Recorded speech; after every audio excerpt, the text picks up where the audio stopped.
You're okay to start? Sure.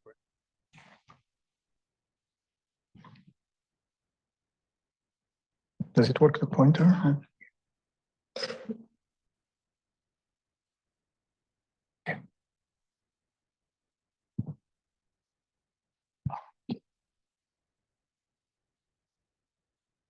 Okay, so welcome to the afternoon session for the workshop today. We have two excellent speakers for you. The first of which is Fabio Nobile. Fabio is a full professor at EPFL. He has held various positions, including Politecnico di Milano, sorry for my British accent. He did his PhD at EPFL and was also a postdoc at the University of Texas, Austin. He's going to be talking about iterative and hierarchical methods for PDE-constrained optimization under uncertainty. Please take it away, Fabio. Thanks for coming. Thank you, Jay. Thank you for the invitation. Always pleasure to be back in KAUST. Today I will present some results in the last 2-3 years on numerical methods for PDE-constrained optimization under uncertainty. That's a joint work with Tommaso Vanzan and part of this with Gabriele Ciaramello. Actually, most of the credits goes to Tommaso, who has done this great work when he was a postdoc at EPFL. Now he's in Politecnico of Turin. So here is the broad picture. So in many, is it too loud? In many engineering applications, you want to do a design, but you might have a randomness or unknown parameters in the system. So you want the design to be somehow robust or resilient with respect to these possible perturbations. This is an example. I was involved in this collaborative project Execute that was in European network, where somehow we were looking at optimizing the shape of the tall building that is resilient to wind loads. So you want the building to be somehow stable and have little oscillations due to wind. But of course, the wind is unpredictable or varies over time.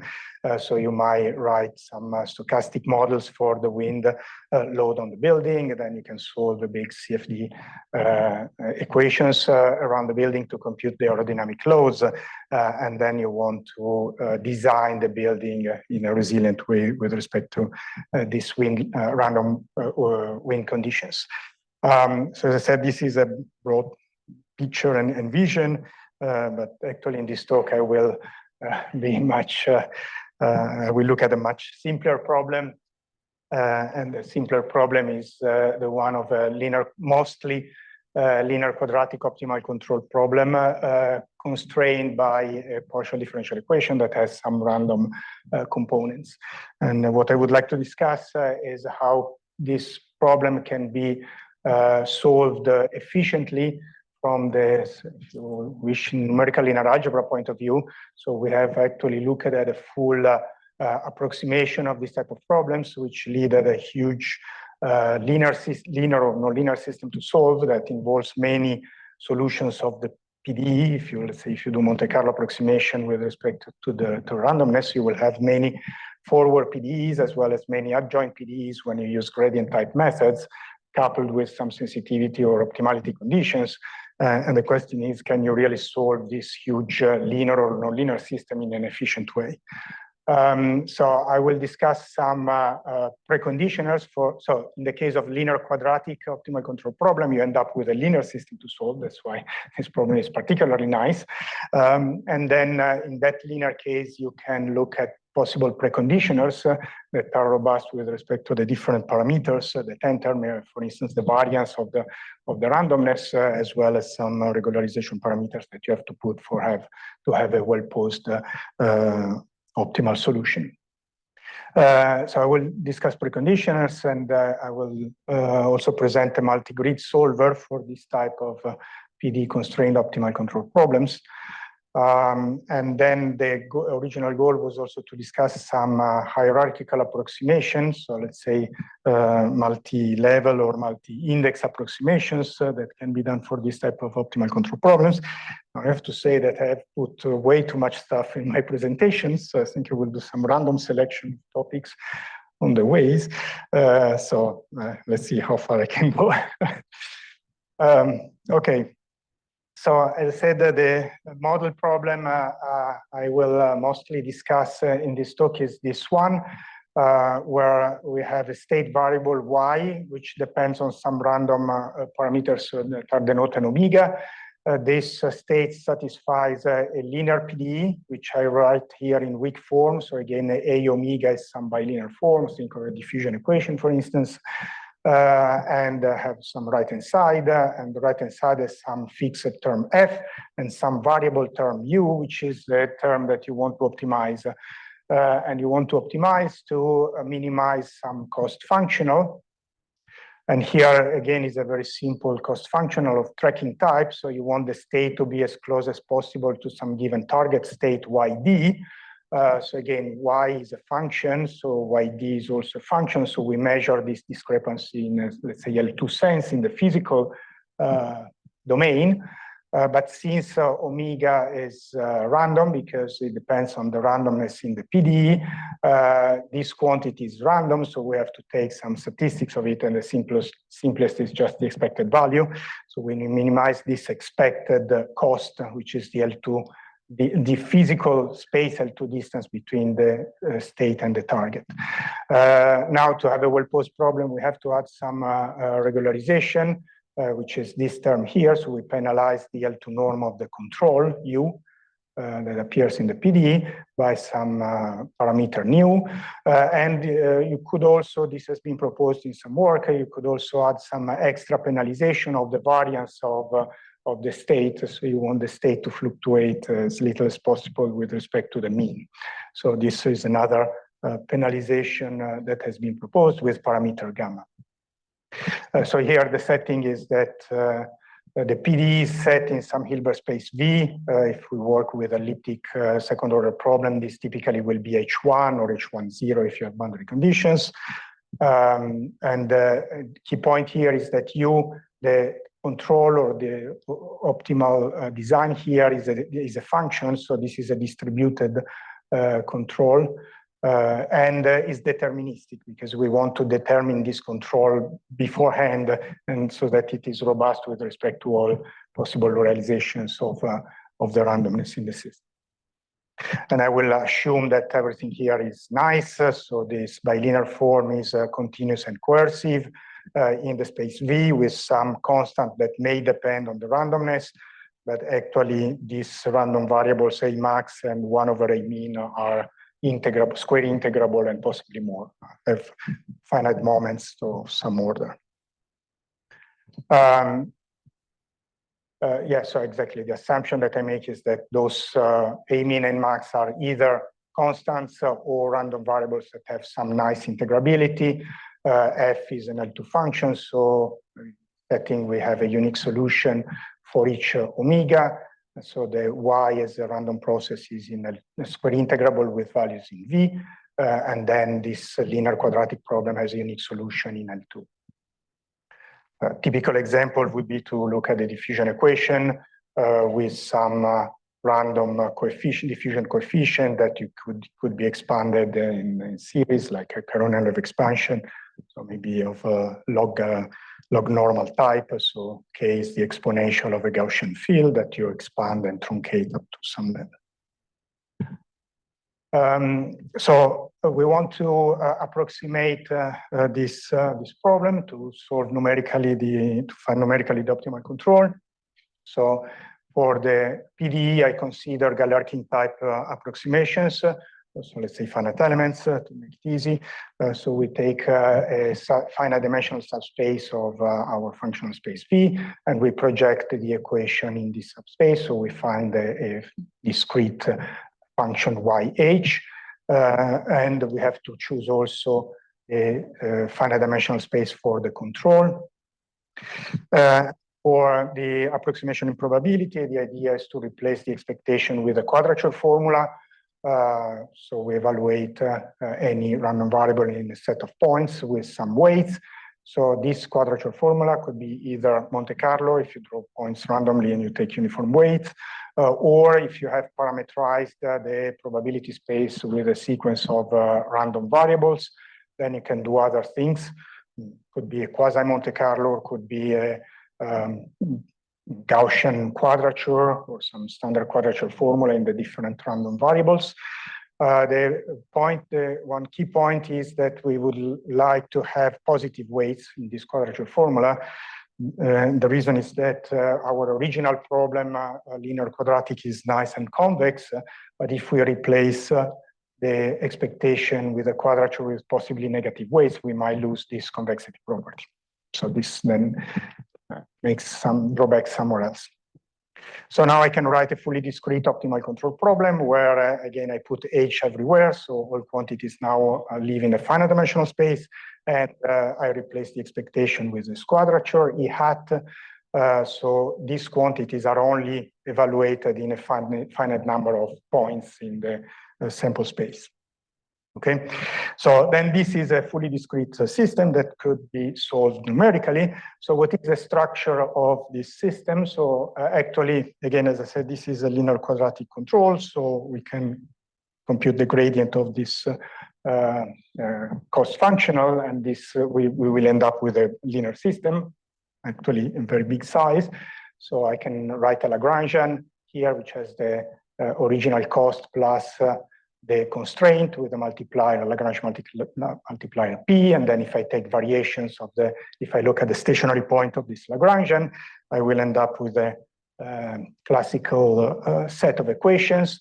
If I take variations with respect to the adjoint, I get the constraint, so I get the state equation here, which depends on the state UH. It's pretty slow, this moves too slowly. You get the state evaluated in all the collocation points, but in all the quadrature points, and it depends also on the control UH, which is part of the unknowns. If you differentiate with respect to Y, you get the adjoint system.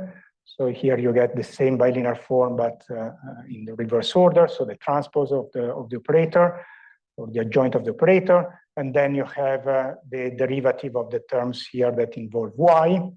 So this term here, and then if you take variations with respect to U, you get the optimality condition, the sensitivity equation, which in this simple setting is essentially U equal the average P, the expected value of P. This comes from this simple setting that U appears as the right-hand side of the PDE. If you disregard this term here, if you set gamma equals 0, this is not needed for well-posed, so some extra regularization or penalization that you might want to add in the system. So if you take gamma equals 0, you actually see that all these state equations are uncoupled between the different quadrature points. So you can solve them independently if you know, or if you fix UH. All the adjoint equations are also uncoupled, and you can solve them in parallel, but you need to know the corresponding primal solution. And if gamma is not 0, you need to know also the expected Y, so you have to first solve all the primals and then compute this expectation, and then you can solve all the adjoint equations. And then really the equation that couples everything is this one, is the sensitivity equation, because now to update the control U, you have to take the average of the adjoint. So now we have to solve all this list of equations to compute the expectation of P and make an update on the control. So if we write down the linear system we end up with, it looks like this. So we have a long vector of unknowns. So we have all the primal equations. So each one of these Y1, Y2, Yn corresponds to a solution of a PDE in a different collocation in the different quadrature point. We have the list of adjoint solutions. Again, those are solutions of the adjoint PDE in the same quadrature points. and we have the control, which is also a function that lives on some discrete function space. And then you should recognize, you see the lower block here is the primal equations. So A, Y minus U equals 0. So that's a primal equation. The upper block is the adjoint system. So A transpose P plus M Y equal the target function. I wrote this system in the case gamma equals 0 to start with, because it's has a nicer structure. And then you have this sensitivity equation here in the middle. That is the one that couples everything and essentially says M is a mass matrix. So essentially says U equal the average P. When you do this inner product, you are averaging all the adjoint solutions. Okay. So in the case gamma equals 0, the system has this nice structure. Here Z1, Zn are the quadrature weights. You can actually symmetrize this system by multiplying both the primal equations and the adjoint equations by the weights, gamma 1, gamma n. So if A is a symmetric operator, now this matrix becomes fully symmetric. So this is not strictly needed, but if you want to use some linear solvers for symmetric matrices, you have to symmetrize in this way. So this was for the case gamma equals 0. Now, if you add the perturbation in gamma, this will modify essentially this upper block here, because now you have some coupling terms that take the average state Y. So, okay, sorry, before doing this, let me write this in a more compact form, block form. So I introduce some matrices, a matrix M that has this block diagonal structure, a matrix A that has all the blocks of the stiffness matrix. And then when you write this system in more compact form, I have here this block diagonal matrix M weighted by the quadrature weights. So Z contains the quadrature weights. Then I have A transpose A, and this one vector is a vector of identity matrices. So 1 transpose times P will actually give the average P. Yes. Is matrix A block diagonal, or it could be also 3 diagonal or 5 diagonal? This A here, in this for this problem, this is block diagonal because there is nothing that couples the primal solutions in this problem. So essentially, you solve the PDE, independent PDEs in each collocation point. And then you try to find the optimal control afterwards. There might be problems where you lose this block diagonal structure. Thinking, I mean, most of the time, these problems that we have in mind is block diagonal, the A block. Okay, so if you add the gamma, it will change this upper block here, which is not block diagonal anymore. Because of this penalization that involves the expectation of the state. Okay, but it's still nice, a relatively nice matrix because you can invert it actually, and you can explicitly write the inverse of this M gamma, which implies inverting M, which is block diagonal, so that's okay, and then performing this operation afterwards. I mean, inverting Z is trivial because that's just a very scaled identity. So this doesn't add much more complexity at the numerical level to add this parameter gamma. Okay, so now we want to solve this huge system, and of course we want to use a matrix-free method, so we don't really want to assemble the full matrix. It will be impossible. So what can we do? Well, there are actually two options. One is to do a reduction and eliminate y and p and write a reduced equation on the control only. And this would lead to to a system of this type, where essentially now if you imagine to use an iterative solver and you have to perform this matrix vector multiplication, every time you have a new u, then you have to compute this, this should be a minus t.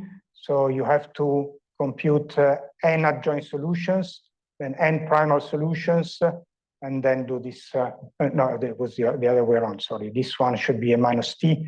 So you have to solve the n primal, then the n adjoint, and then do the update of the control.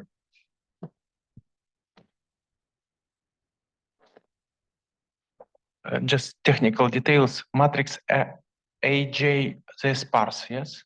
They could be the matrix AJ are the stiffness matrices of each the PDE in each collocation point. So if you have typically a diffusion equation, a differential equation, this will be and you approximate by finite elements, will be a sparse matrix. So you do not perform this matrix product, yes? You solve some you use some iterative methods. Yeah. Typically, you have to use nested iterations to solve this. I mean, you don't explicitly invert this block, and you will use another iterative method to converge up to convergence to complete. Thank you. I mean, no, this is not so innocent. I mean, this A-1, because this is a stiffness matrix, so you still have to solve the PDE, and you possibly need, you may need an iterative method, and you may need to precondition the iterative method so that it converges faster, because it's still an ill-conditioned matrix. So, yeah. So that's one possibility. Actually, this matrix is quite nice in the sense that is well conditioned with respect to the discretization parameters of the PDE and the collocation and the probability. However, it's not well conditioned with respect to the regularization parameter nu. So if you draw nu to 0, the condition upper will become larger and larger. So it becomes more and more difficult to solve this system. So what we look at is a different approach where we actually work with a full system. So we don't do this reduction, and we really try to solve this big system here with an iterative method. So if you wish, the difference is that if you go with a reduced approach, you enforce that at each iteration on the control U, you have the exact solution of the n primal and the n adjoints. Because given the control U, you solve exactly this A-1 system.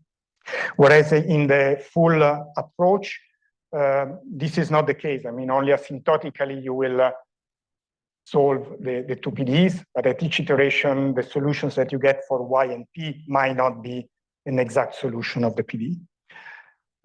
Okay, so, but then the question is, okay, what should we, which methods should we use to solve this big linear system? And in particular, how can we precondition? So what is a good preconditioner for this big linear system? Okay, so here is the first idea, which is easy but doesn't work so well. So the idea is to group the variables into blocks. So one block is YU, state and control, and the other block is the adjoint P. So then this gives this structure C B transpose B0. So this C block is essentially a mass matrix. And then in the B and V transpose, we have the operator A and A transpose, and the last block is 0. So this is a typical saddle point problem. And actually, one can obtain an ideal optimal preconditioner for this matrix here. And this, the idea goes back to this paper by Golub and Wotton and Murphy. It's just to use a block diagonal preconditioner in the position exactly the same matrix C, and in the lower block, the Schur complement of this matrix with respect to this 0 block, which gives exactly BC-1 B transpose. And if you do the calculation, this corresponds to this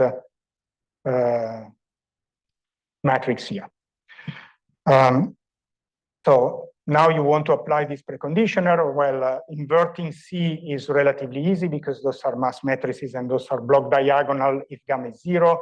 If gamma is not 0, the upper block is not block diagonal, but we have an explicit expression for inversion, so it's not a problem.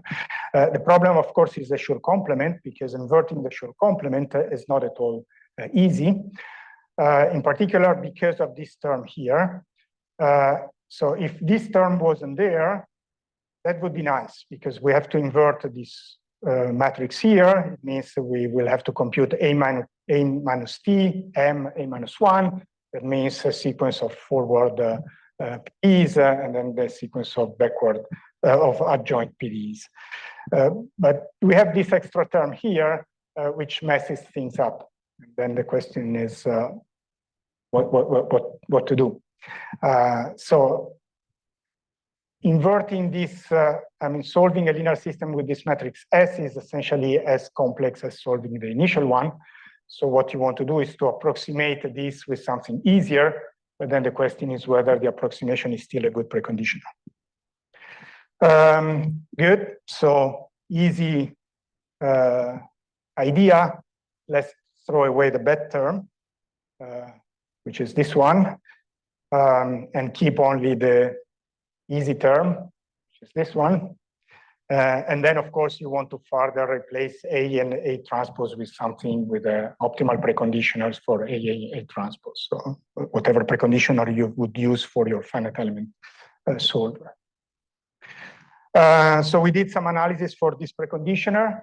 In the case of the elliptic equation with random coefficients, so we were able, well, Tommaso did this great job to characterize quite nicely the spectrum of the preconditioned system. So when you use this preconditioner, so essentially you're looking at the condition number of the inverse P minus 1 times the original matrix S.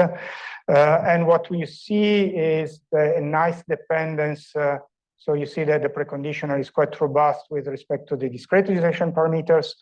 Is quite well, is not, but it's not robust with respect to the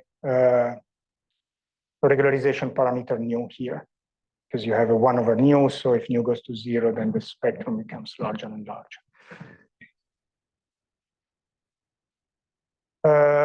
No, because here there is no H. So here the upper bound is going to T. So. For what concerns the variance in the randomness, the good thing is that you have you don't get the minimum, let's say, of the A mean, but you only get some sort of expected value of A max or 1 over A mean.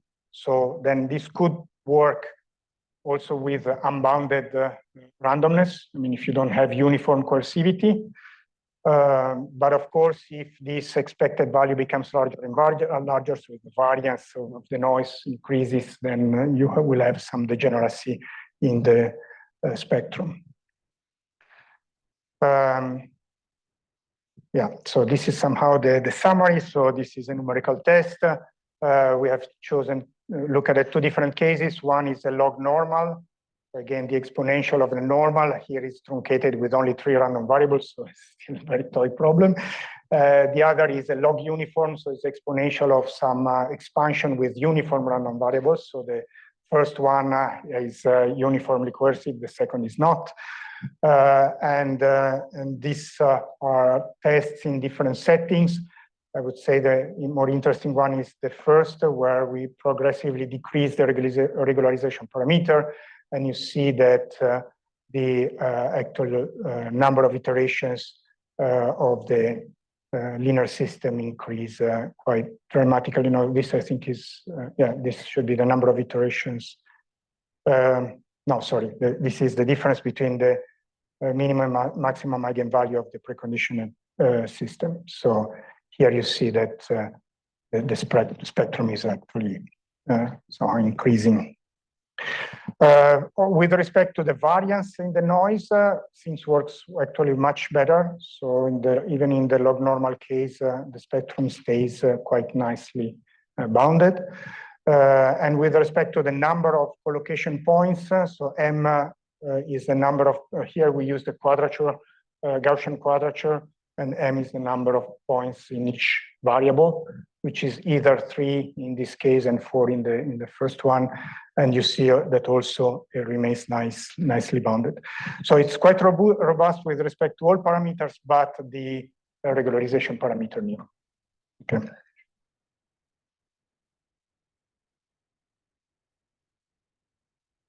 Schumit is given. Of course, in practice, you would actually try to drive regularization parameter down, but then this system will become more and more difficult to solve. Okay, you can try to improve this by adding some part of this bad term that we have thrown away, but I actually skip this part for the sake of time. And I would like to discuss this other idea, which is actually a very nice idea to try to build a preconditioner that is robust with respect to this new parameter. And the idea, if you wish, goes back to this paper by Mardal Winter in 2011 to try to build the preconditioner at the continuous level, so at the functional level setting.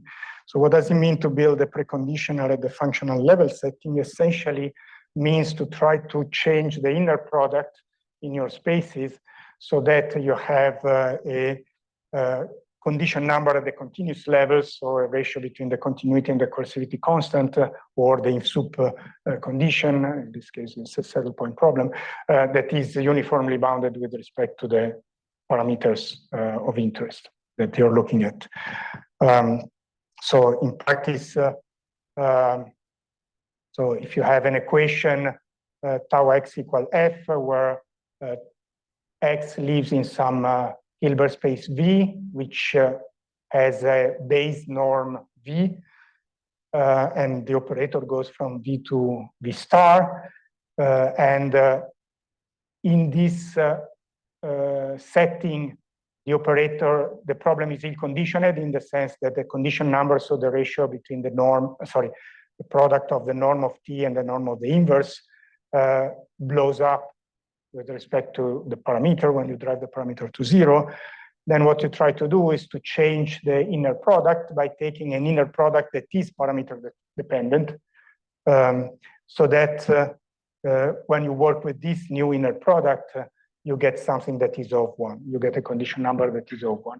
Now, in practice, you don't want to solve the problem in V star, so what you do is to use a Ritz representer. So you go from the dual to the original space using a Ritz operator, again with respect to the modified inner product.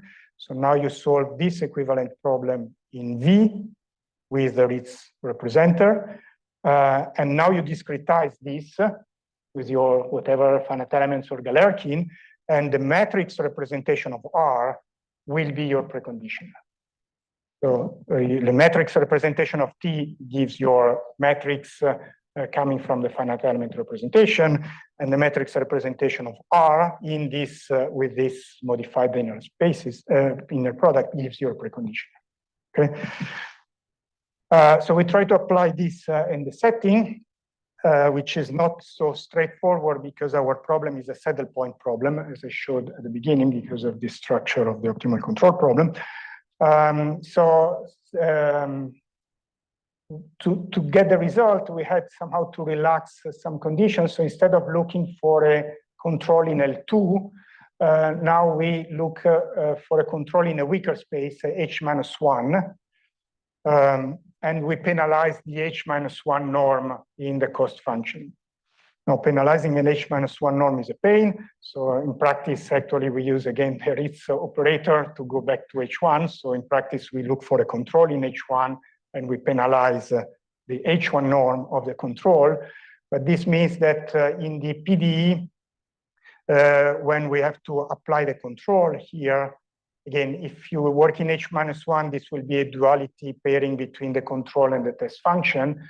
And if you represent it in H1, this will be an inner product in H1 between the control and the test function. So this changes the right-hand side of the PDE. Okay. So now the base spaces that work for the theory are essentially the energy space, so where we endow the so the state and the adjoint are L2 functions with value in V, and we measure the norm with respect to the bilinear form, which is a random bilinear form, so we work in this energy space. And for the control, we take, again, the H-1 norm or the H1 norm if we represent in H1. Yes.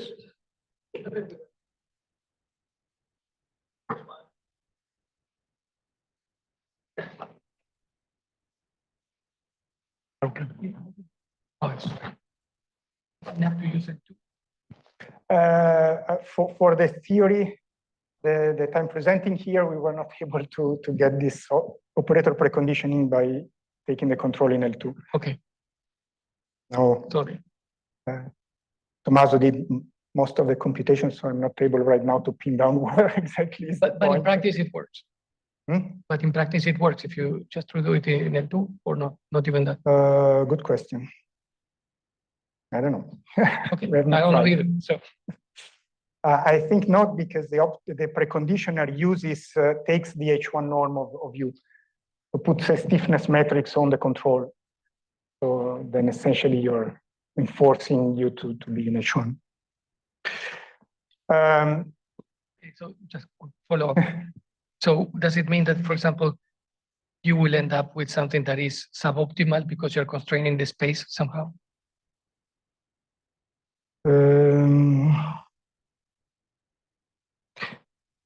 mean, I don't know what's the notion of optimal. So the point is that we are slightly changing the original problem. Exactly. So if you are in H-1 or L2 and then Well, in H1. principle, we are enlarging the space, so we should be able to bring down the cost functional even more. So in the sense, it goes on the right direction. Yes, if you go to H-1.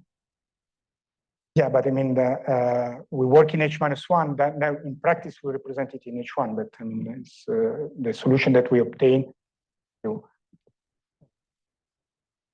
will obtain a control in H1, but then it has to be interpreted as a functional. I would say in principle it goes in the right direction, so you should be able to lower even more the cost function.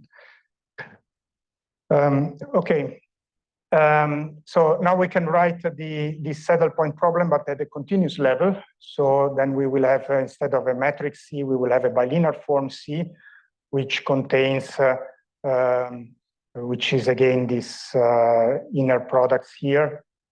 Here again is the V inner product because of this choice of the control, and those are L2 inner products on the state variable.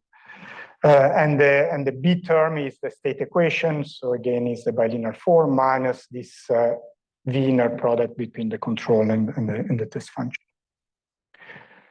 And now you try to analyze this problem and to make sure that this problem in this functional setting is well posed. And you use the usual theory of saddle point problems. So you should check that C is coercive and B satisfies any subcondition. And actually it turns out that with this choice of C, you don't have coercivity in the full space because there is nothing that is controlling the H1 norm of Y. You're only controlling the L2 norm of Y. So as a matter of fact, if you want to apply the theory, you have to work on the kernel of B. And on the kernel of B, things magically work. So you have to restrict the whole problem to the kernel of B. And kernel of B means essentially that you want this equation to be satisfied. And since U is deterministic, what happens here is that the state, the solution here of this PDE as a random function in V cannot be arbitrary because if you think of applying here the operator A to this for each omega, you get something that is deterministic. So no matter what solution you get Y of omega, when you apply the operator, you get always the same right-hand side. So we can define this space G perp, which is the set of states random states, such that when you apply the operator here, you get 0 whenever the test function has 0 mean. Okay, if the test function has 0 mean here, since U is deterministic, this term here vanishes.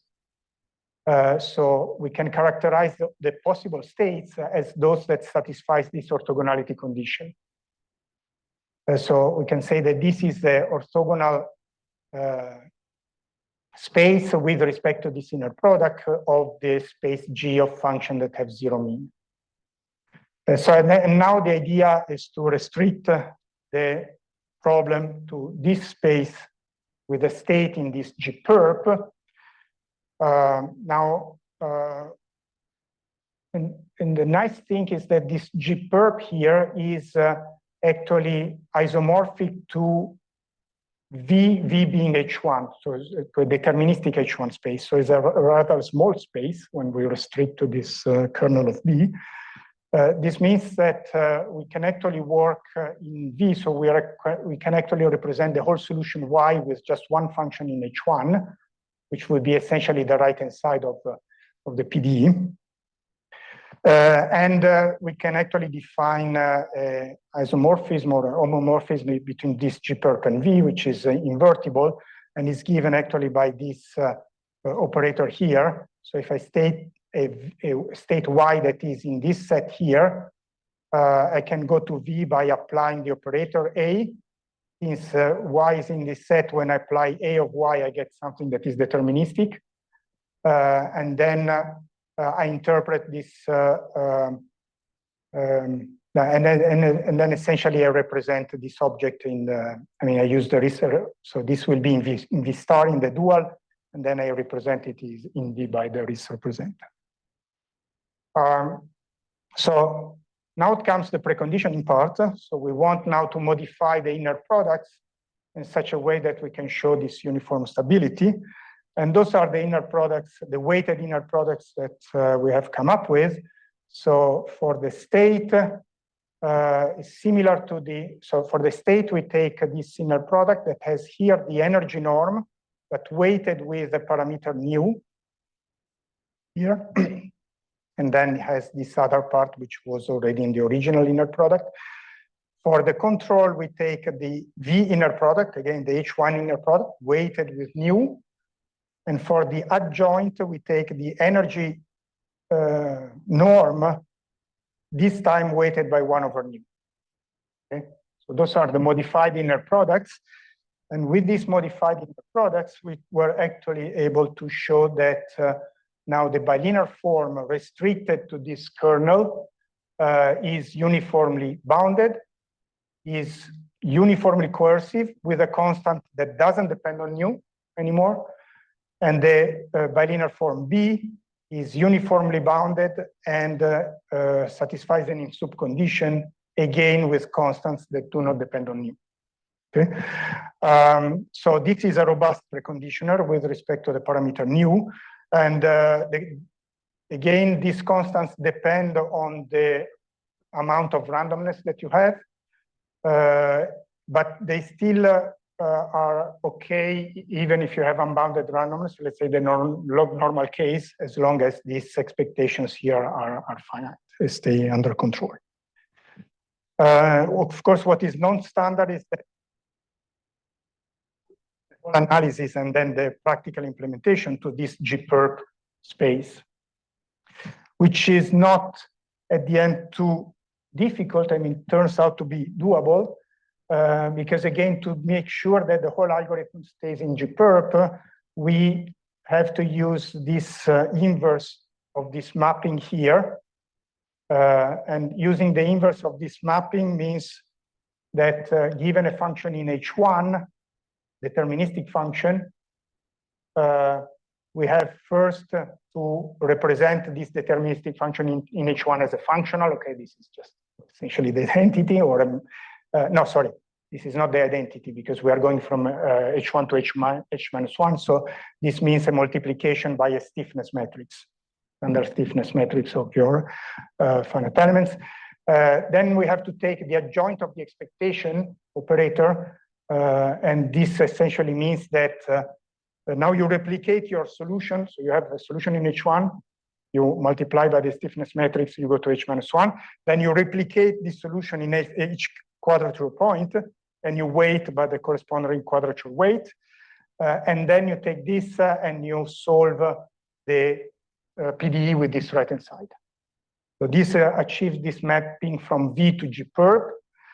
And then we want to solve the system in the restricted space G perp. So this will be the original matrix projected left and right by this application of this map. And for this S, we use our optimal preconditioner. So we replace as a preconditioner for S here, we replace S with the matrix that represents the weighted inner products. And this matrix is a block diagonal matrix. This matrix B, which looks like this. Again, for the adjoint is 1/nu times the operator A transpose. Sorry, I forgot transpose here and there because I somehow assumed that is symmetric.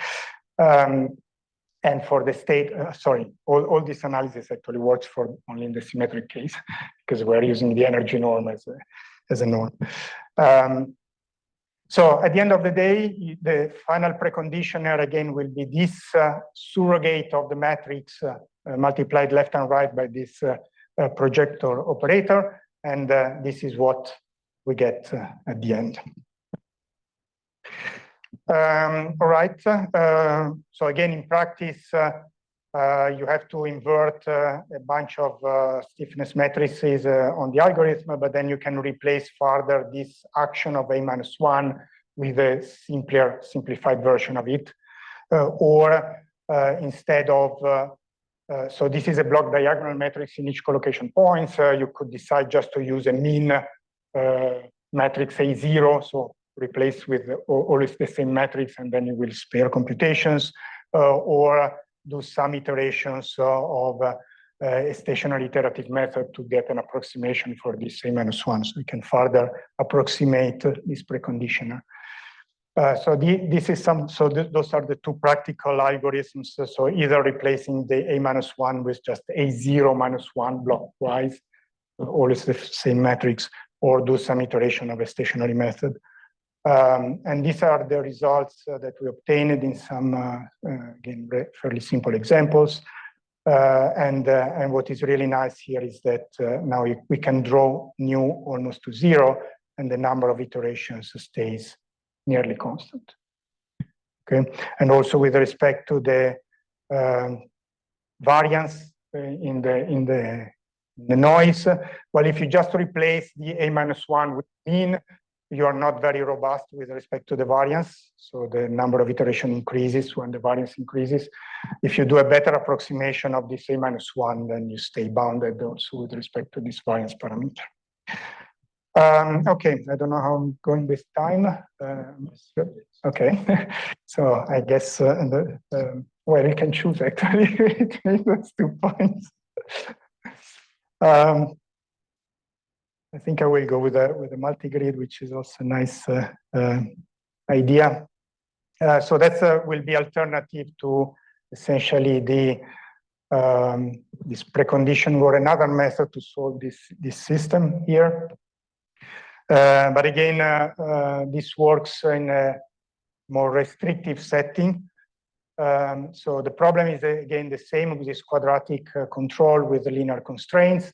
And now I have completely dropped this other term, the gamma term. And the reason I have dropped it is because here now I really want to have in this block something that is block diagonal, whereas with a gamma parameter, there is this low rank correction that couples somehow everything. So if this gamma term is non-zero, here we have this block diagonal term here. So we have block diagonal matrices here, here, and here. So this means that we can play this game. Suppose that all the fields, so the primal solution, the adjoint solution, and the controller are discretized exactly on the same mesh. So then I could look at one node of the point of the mesh. So in this point of the mesh, I will have a corresponding diagonal entry of the matrix A and the matrix M. So I can actually look at the corresponding system, which has exactly the same structure, but restricted to one single point in the mesh. And the idea is to solve exactly the system for each point in the mesh. So now we go through all the points in the mesh. And for each point in the mesh, we have the n values of the primal solutions in that point, the n values of the adjoint solution in that point, and the value of the control in that point. And we solve this little system of size 2n+1. And we do it sequentially or in parallel over all the points. And then we can create a smoothing, collective smoothing strategy. I thought I had written it somewhere. Yes, here, which, where we do some stationary iterations. We take the residual, we restrict the residual on each point. We solve this little system, and then we update and we construct a new solution. And we can iterate with this collective smoothing. And it turns out that solving this system in each grid point is actually not straightforward, but easy, and can be done with O of n complexity. So we have essentially explicit formulas to solve this little system here. So this would give a smoothing algorithm. And then, of course, we can go multigrid now that we have this strategy. So now at the coarsest level, we just solve the full system, which hopefully is of small size by some direct solver. And then if we are not on the coarsest level, we do a recursive algorithm where we do n1 iteration of the smoothing, going through all the nodes and solving in each node this optimal control problem. And then we call recursively the multigrid algorithm. So we project now the residual on the coarser mesh. We do the same on the coarser, and then we go back to the previous mesh. And then eventually we do another smoothing step on the. So this is typical V cycle where we have smoothing going down and then back and smoothing again. Again, some numerical results on this, always this elliptic equation with random coefficients. Again, some log normal field with very few random variables in this case. And here we used two pre and post smoothing iterations with some damping parameter 0.5. Yeah, and this is it. And it actually works very nice. So it's very robust with respect to the new parameter, and it's very robust with respect to the variance, and works actually surprisingly well. Now, of course, there are limitations. You have to have all the PDEs discretized exactly on the same mesh. You cannot have too many coupling terms, otherwise you cannot play this game of solving the problem in each grid. But if you have this structure, you can use this multigrid. You may wonder if you can extend to control that is not on the full domain, but only on the boundary. The answer is yes. If you are on a node where there is a control, then you solve this couple system, primal, adjoint, and control. If you are on a point where it's not a control, then you just solve the system with primal and adjoint and no control. So you can do this and it works also nicely. So we have also tried on more complex problems. And here I go very quickly because I'm running out of time. So one was still linear PDE, this tracking type cost functional. But then we have added L1 penalization on the control to try to sparsify the control. And we have added box constraints on the control. Now you can reformulate this problem as a nonlinear equation in U. But this nonlinear equation in U involves some non-differentiable terms because you have max functions to take care of the box constraints and the L1 minimization. But then you can solve it with a semi-smooth Newton. So I skip all the details, but essentially you end up with at each iteration of the semi-smooth Newton, you will end up with a system that is very much similar to the original, to the linear quadratic one. What changes is that here you have to track whether the control is active or not, and change the corresponding Jacobian matrix. So include or exclude certain terms in the Jacobian matrix depending on whether the control is active or non-active. But the structure is the same, so you can apply this multigrid idea, and actually also in this case we got quite nice and robust results. We have applied also on another type of problem, again linear PDE, quadratic penalization, but this time instead of minimizing the expected track term, we have minimized CVaR, so conditional value at risk, so trying to have a more robust control, more robust optimal control. So the idea here is to rewrite the CVaR in this equivalent. So the CVaR is the expectation above the quantile of the distribution, so the lambda quantile of the distribution. So written in this form is quite ugly, but then there is this nice reformulation due to Rockefeller Uriasov, which show that actually you can minimize on an extra variable t. Now you have enlarged the minimization over u, and t plays the role of the quantile, which is unknown, and you have to find over the iterations. And then you minimize this cost functional, which is convex, which involves t and u and y of u, so the solution of the PDE. So it's nice and convex, but it's not differentiable because here you have to take the maximum between this quantity and 0. So we could have gone with a semi-smooth Newton, but in this case we have regularized actually the max function, taking something smooth with some epsilon regularization. So we have minimized now this regularized version of the problem. And we have done this with Newton. So now if you write the optimality conditions, you end up with a linear system, which of course now is a non-linear system, similar as before, but of course they have some non-linearity terms here, and in this extra equation, that is the equation for t.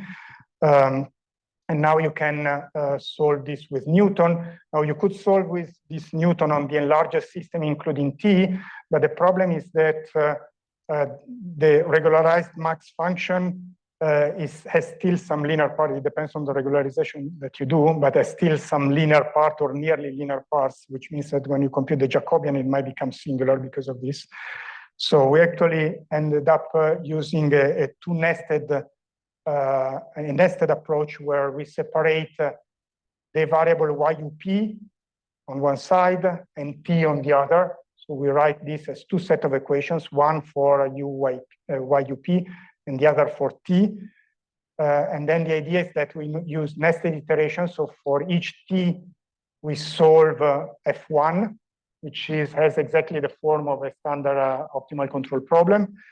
And then, so we define implicitly this function h of t that is the solution of this problem. And then we solve separately the function f2 h of tt. So we do outer Newton iteration of f2, and at each iteration, given t, we have to solve f1. And f1 has now again the form of an optimal control problem, so we can use multigrid or whatever other precondition on this system.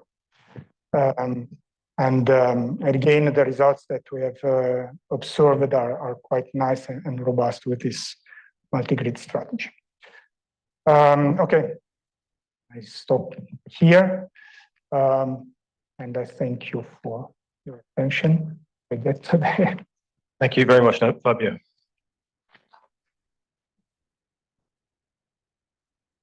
So we're almost out of time, but maybe Raul, if you want to ask a question. Statistical combination technique requires some mixed regularity or things like that. I mean, in this last problem, for example, where you regularize, I mean, how does this go, or do you have any insight on So first, I should say maybe 2 words on this.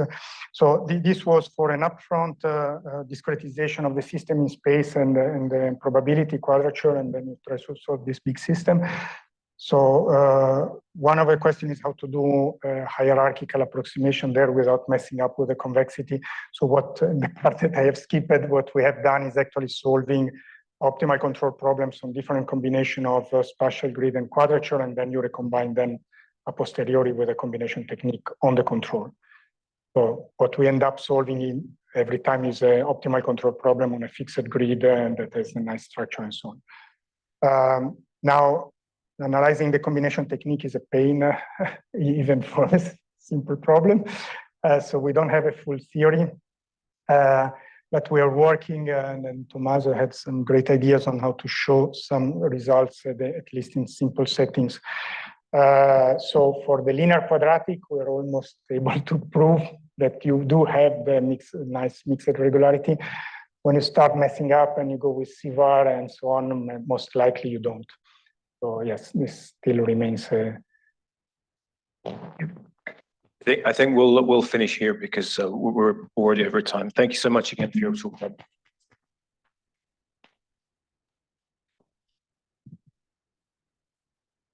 Next, we have Peter Markowitz. I think he's just left. And the slides